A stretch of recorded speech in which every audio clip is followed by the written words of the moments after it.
Hello, Gen Mex. I have got a really exciting topic. If you're thinking about working in Mexico, that's what we're talking about in this video.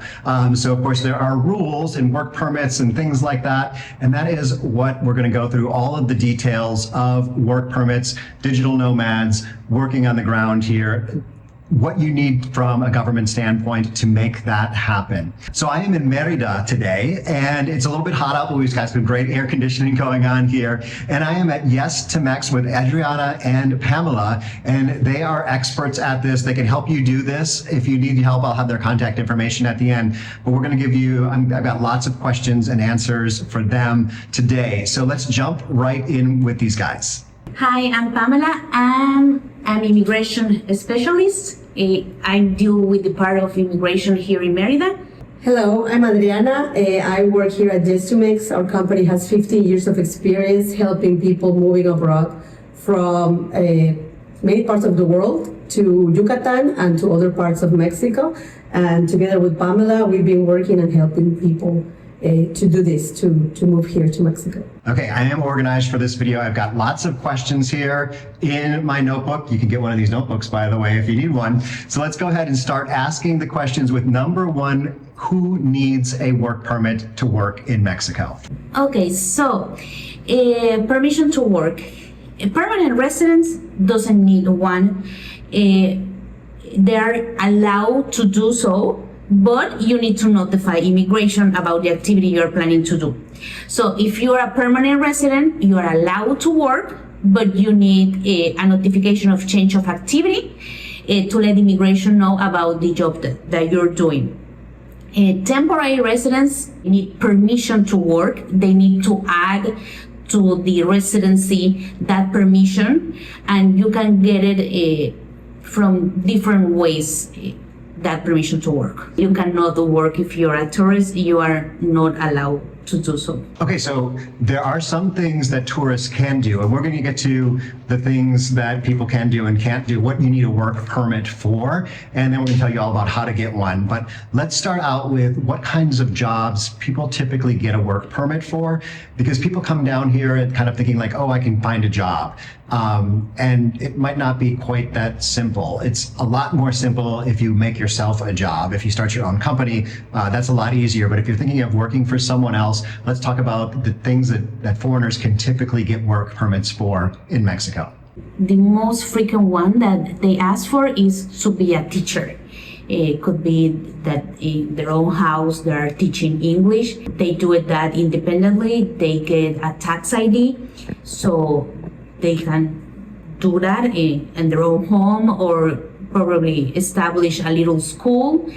That is very common. Also, we have clients that are architects, interior designers, property managers. If you are a specialist, you can get with your degree and a tax ID that type of job, of activity in Merida. So maybe we can go into what kind of jobs people can't get. That's just a different way of looking at this, just in case you've got a plan in your head. Let's see what is not allowed. There isn't something like not allowed. Maybe it's more that not common that a non-Mexican get as a job, no?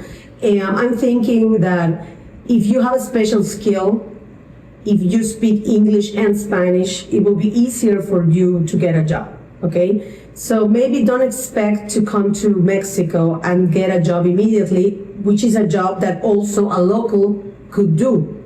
Because maybe we as Mexicans will prefer to give the job to a local because of many circumstances. Maybe because you don't have a work permit, and I, as an employer, think, well, this is going to take a lot of trouble to get to help you get a work permit, and it's easier for them to hire a local, okay, than a non-Mexican. But as I said, I think that certain jobs that require special skill are definitely doable and done by non-Mexicans, by expats.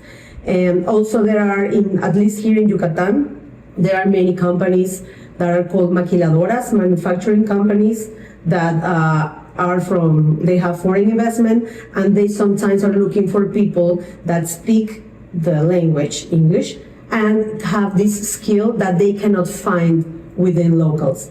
At the end, of course, we always, when we are asked this question, we always tell them that it's better to open your business. It's not difficult to do it, and it's an easier route to be employed, to be working, not to open your own business rather than to wait for a Mexican company to hire you. Because the road of the Mexican company hiring you is more difficult than set up a company or do it as an independent.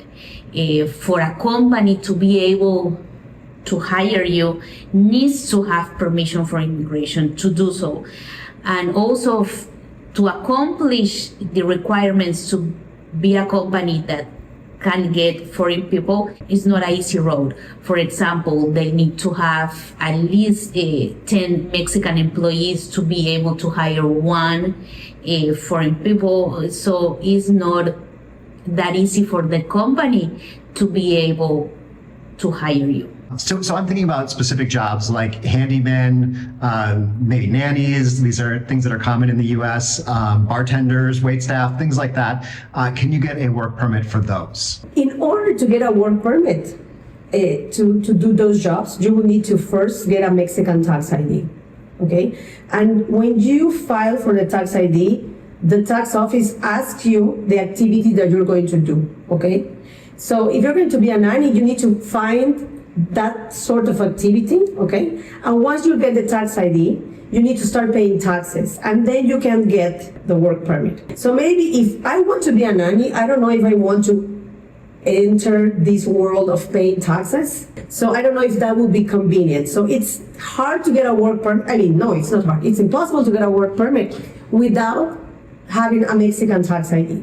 In the case of handymans, maybe it could work if the person that wants to do it files as an independent contractor, okay, and gets the tax ID, then gets the work permit, and then he starts working. But anyone who obtains a tax ID in Mexico and starts working with a work permit needs to know that it's their obligation to report taxes every month, even if they are making zero money of income. Okay, so handyman's a good example.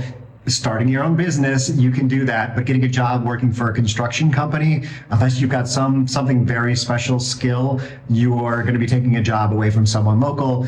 Also, you're probably not going to want to work for the wages that are typical here. So let's look at bartender as an example. Well, as a bartender, it depends where in the city where you're located. For instance, if you're in a city that is not very touristic, maybe a bartender is a job that could be done by a local.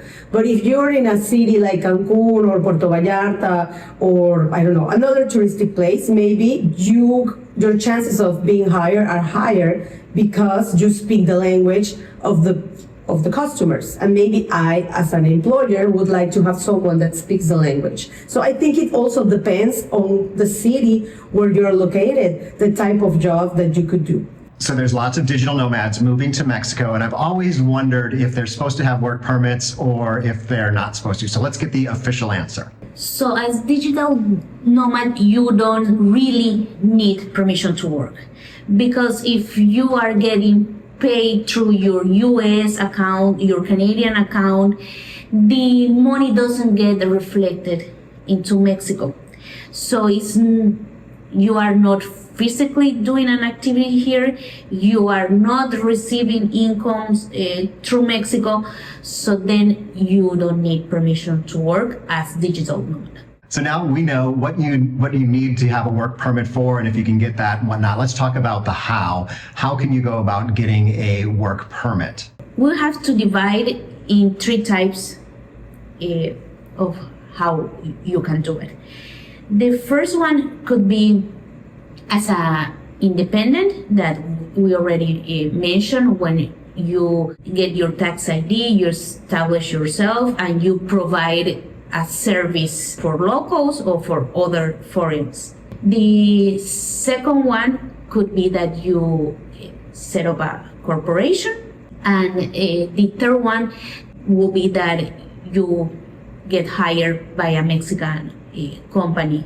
When you set up a corporation, it will depend how the lawyer puts you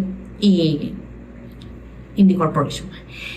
For example, if you are just a shareholder of the company, you don't need permission to work. But if you are doing an activity into the company, then you need permission to work. For example, I'm gonna be the accountant of the company. I'm gonna be the administration or human resources of the company. Then you are doing an activity inside the company, then you need add permission to work. But if you are just a shareholder of the company, you don't need it. Okay, let's go into the specifics of how this works. If someone's here, they're a resident, let's say they're a temporary resident, and they want to get their work permit, what do they need to do? What are the steps? So the first step will be that you get a tax ID. You request that at the SAT office. That process is that, well, you register yourself like in a virtual line to get an appointment with your corp. Your corp is on your residency. You obtain that at the moment that you obtain your card. After, you're gonna get a response from the SAT office telling that you have an appointment. You present yourself there with your corp, your residency, a bill. Doesn't need to be under your name, but needs to be original. Electricity or water needs to be not more old than 2 months, and a USB flash drive. And you go to the SAT office and you obtain the RFC number. Okay, so we talked about the different documents, but what is the memory stick hard drive for? So the flash drive, they're gonna save all the documents that they create in that appointment. They're gonna put them there.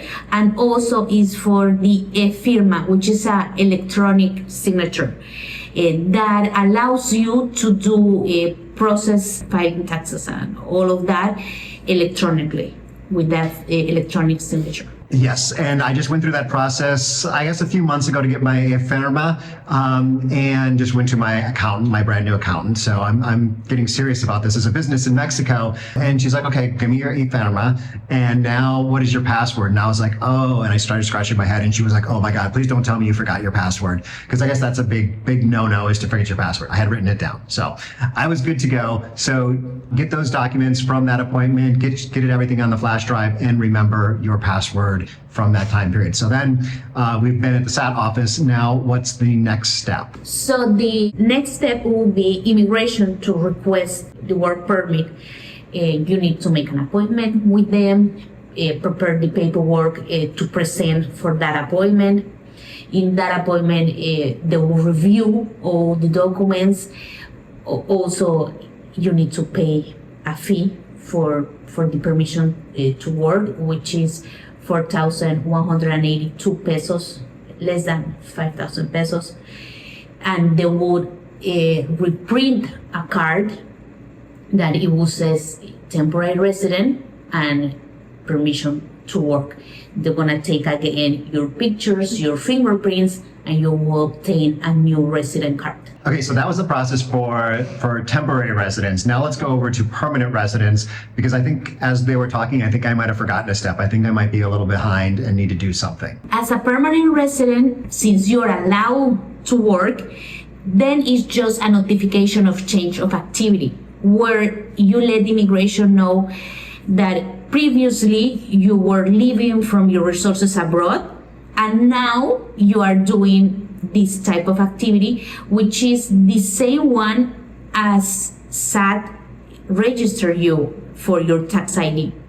And you will receive an official letter for immigration saying, okay, I know the activity you are doing, you're good to go. But you will get an official document from them saying that it's okay for you to work. Okay, so I do have a couple more steps, or one more step to take for myself.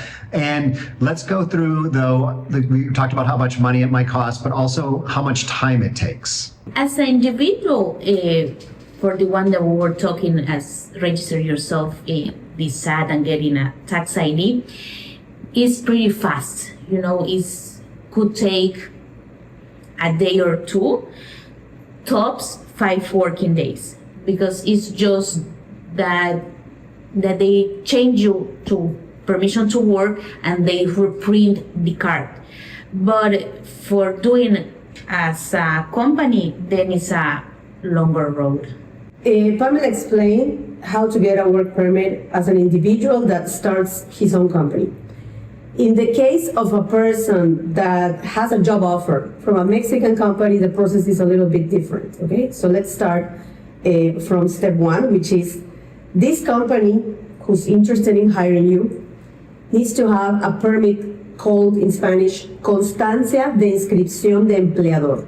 If you are a company, a Mexican company, and you want to hire someone non-Mexican, you need to have this constancia.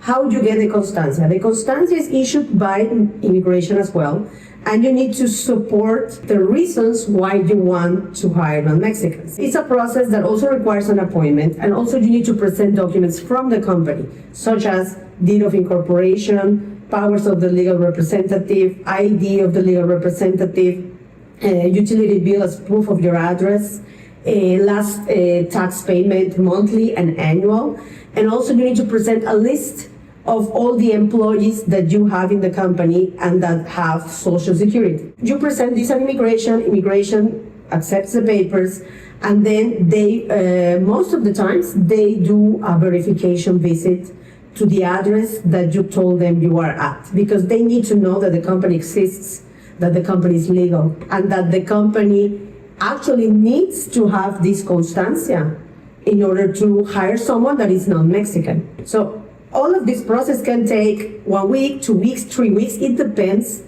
on the agenda of immigration, because since there's a verification visit involved, they need to program someone to go there in person. So that's why it can take longer. In our experience, the shortest amount of time it has taken 2 weeks. 2 weeks, and the longest up to 2 months, more or less, okay? And it can be denied as well. Maybe they pay the visit and they don't like what they see. Someone is there and doesn't respond accurately the questions that they're asked, okay? So it's delicate, it's a delicate procedure. But once it's approved, then this company requests, there are also 2 ways to do this. One is that the non-Mexican already has a temporary resident card, and this person goes to immigration with a job offer letter and the constancia that the company just got, or that they already have, and requests the work permit. What happens if this person doesn't have a temporary resident card and is here as a tourist, or is not even here yet? Maybe he got the job offer while he was away. The process is different. The company is the one that requests the work permit for the non-Mexican to the immigration office.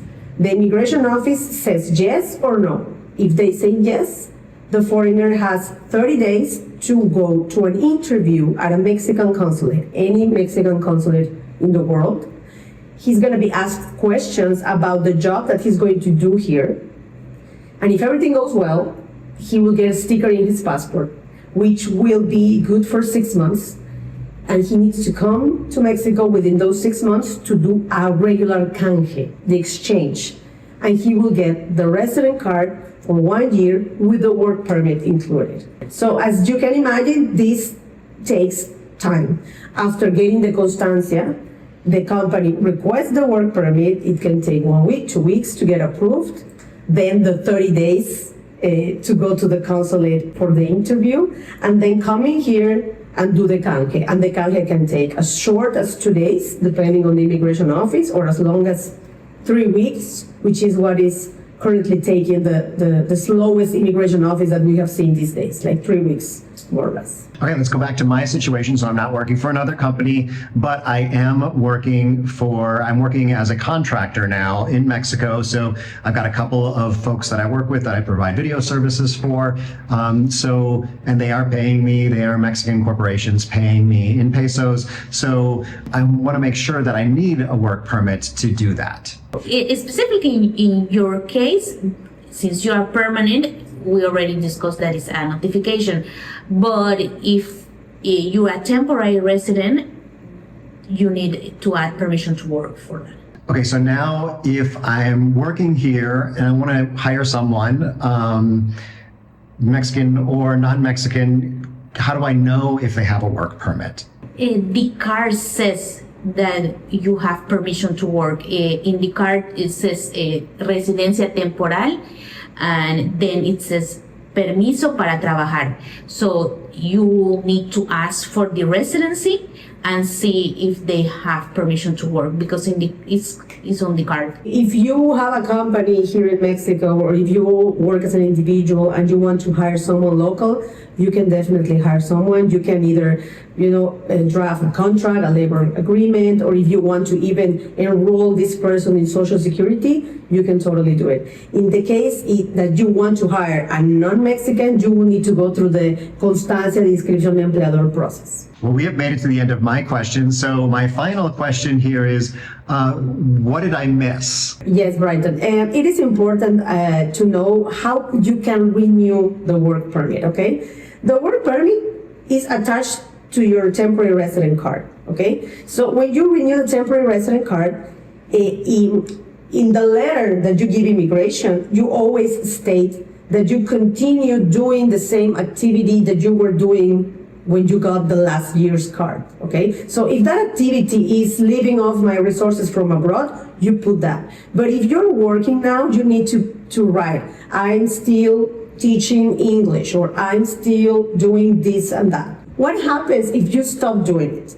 If you stop doing it, but you got the residency with your own economic resources, it won't matter. You just need to tell them that you will continue living with your economic resources from abroad. But what happens if you got the resident card because of a job offer? You won't be able to renew the residency unless you keep that job or you have another job, because the reason why you were given the residency was to work in Mexico. So it's important for people to know that, because it has happened sometimes to us that someone comes here and they have a job offer and everything goes well, and after 2 years they decide they don't want to work anymore. So they want to renew the residency and they won't be able to do it because they were given the residency card because of a job offer. They should continue working until they reach 4 years of temporary residency, because after that they become permanent residents. And with that, they no longer need to keep having the job, okay? So I think it's important information.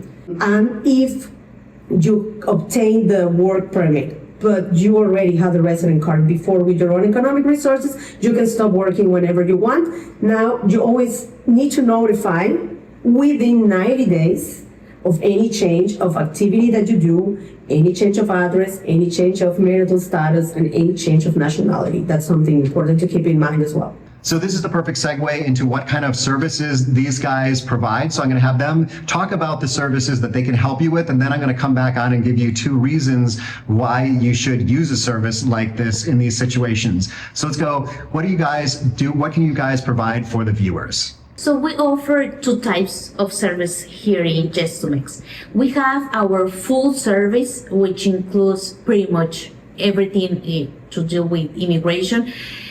From making the appointment, the paperwork, going with you to the immigration office and obtaining the residency. And we have another service, which is our online service, where we just prepare the part of the paperwork, which is making the appointment and then providing you with the documents that you will need to present, but then we don't go with you to the immigration office for that appointments. So we have those 2 types of service that we can provide you.